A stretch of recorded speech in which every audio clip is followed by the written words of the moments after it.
అందరికీ నమస్కారం. Welcome to our channel.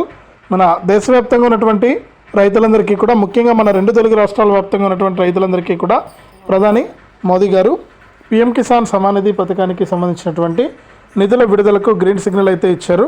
ఇక ఈ పీఎం కిసాన్ సమాన్ నిధి పథకం ద్వారా ఎవరైతే మనకు రైతులు ఉన్నారో దేశవ్యాప్తంగా వారందరికీ కూడా ఆయన డబ్బుల విడుదలకు ఇప్పటికే గ్రీన్ సిగ్నల్ అయితే ఇచ్చారు.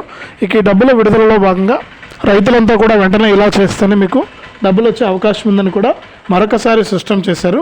ఇక ఇప్పటికే రైతులకు ఈకేవైసీ చేసుకోవాలని పలుమార్లు చెప్తూ ఉన్నా కూడా ఇంకా చాలామంది రైతులైతే ఈకేవైసీ చేసుకోలేదని, ఇక అటువంటి వారందరినీ కూడా గుర్తించి ఒక జాబితా అనేది తయారు చేశామని, ఈ జాబితాలో ఉన్నవారికి మాత్రమే, పేర్లు ఉన్నవారికి మాత్రమే ఈ యొక్క పీఎం కిసాన్ డబ్బులు వస్తాయని, ఇక మిగిలిన వారికి పీఎం కిసాన్ డబ్బులు వచ్చే అవకాశం లేదని కూడా కేంద్ర ప్రభుత్వం మరొకసారి స్పష్టం చేసింది. ఇక ఏ రైతులకు డబ్బులు వస్తాయి, ఏ రైతులకు డబ్బులు రాదు, ఈ జాబితాలో పేర్లు ఏ విధంగా చెక్ చేసుకోవాలి అనే వివరాలు అయితే మీకు అందరికీ కూడా నేను తెలియజేస్తాను. దయచేసి ఈ వీడియో చూస్తున్న ప్రతి ఒక్కరు కూడా ముందుగా వీడియోని ఎక్కడా కూడా స్కిప్ చేయకుండా చివరి వరకు చూడండి. మీరు వీడియోను లాస్ట్ వరకు చూస్తేనే మీకు సమాచారం అనేది తెలుస్తుంది. తప్పకుండా లాస్ట్ వరకు చూడండి. ఇక వీడియోను లాస్ట్ వరకు చూడటమే కాకుండా వీడియో కింద మనకు లైక్ బటన్ ఉంది, తప్పకుండా లైక్ చేసేయండి.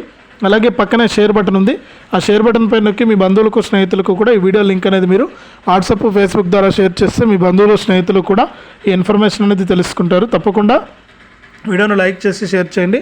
అలాగే సబ్స్క్రైబ్ కూడా చేసుకుని గంట పైన కూడా నొక్కితే మీరు మరింత సమాచారాన్ని తెలుసుకోవచ్చు. ఇక లేట్ చేయకుండా మనం వివరాల్లోకి వెళ్తే, మన దేశవ్యాప్తంగా ఉన్నటువంటి రైతులందరికీ కూడా ప్రధాని మోదీ గారు పీఎం కిసాన్ సమాన్ నిధి పథకాన్ని 10,000 రూపాయలకు పెంచాలని నిర్ణయం అయితే తీసుకోబోతున్నారు. ఇక ఈ పీఎం కిసాన్ సాయాన్ని 10,000 రూపాయలకు పెంచితే ప్రభుత్వం నుంచి ప్రతి ఏడాది కూడా రైతులకు 10,000 రూపాయలు అయితే వస్తుంది. ఇక ఈ 10,000 రూపాయల విడుదలలో భాగంగా రైతులందరికీ కూడా ఇప్పటికే కేంద్ర ప్రభుత్వం ఈకేవైసీ చేసుకోవాలని పలుమార్లు చెప్తూ ఉన్నా కూడా చాలామంది రైతులైతే ఇంకా ఈకేవైసీ చేసుకోలేదని, ఇక ఈకేవైసీ చేసుకొని వారందరికీ కూడా ఈ యొక్క పీఎం కిసాన్ సాయాన్ని ఇవ్వకూడదని ఒక లిస్ట్ అనేది విడుదల చేశారు. ఆ లిస్టులో ఉన్న వారికి డబ్బులు వస్తాయి.